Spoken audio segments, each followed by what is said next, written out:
人类造得出撕裂阴障的钢铁巨兽，却无法抹去那震耳欲聋的轰鸣。然而，在幽暗的森林深处，猫头鹰却掌握着造物主赐予的绝对静音密码。只要克服重力产生声力，空气的剧烈摩擦就必定带来噪音。正因如此，当猫头鹰以完美静音模式滑翔时，连最顶尖的科学家都感到震撼。答案隐藏在显微镜下，请看它的翅膀前缘，并非平滑，而是排列着精密的梳状锯齿。因此，这些微小结构能像手术刀一般，将迎面撞击的狂暴气流瞬间切碎、理顺。不仅如此，翅膀表面还覆盖着柔软的天鹅绒毛。在微观视野下，这是一个多孔的网格结构，它仿佛一层天然的隔音海绵，贪婪地吸收了空气摩擦产生的高频噪音，而最大的噪音源，翅膀后缘也被巧妙化解。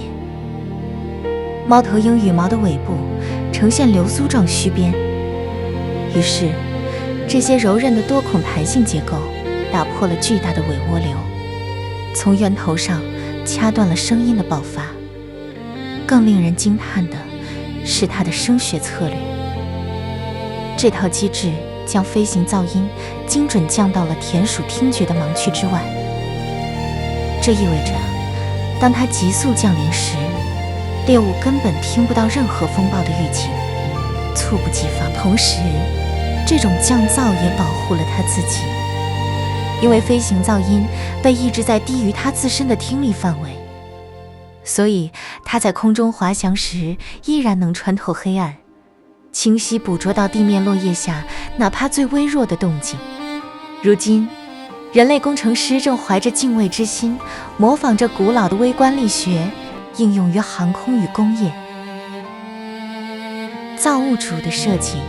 正帮助我们在不牺牲气动生力的前提下，成功降低了现代科技的喧嚣。神那看不见的智慧，借着所造之物就能晓得。这片在暗夜中滑翔的轻柔羽毛，不仅是空气动力学的奇迹，更是造物主在喧嚣世界中写下的一首完美无声诗篇。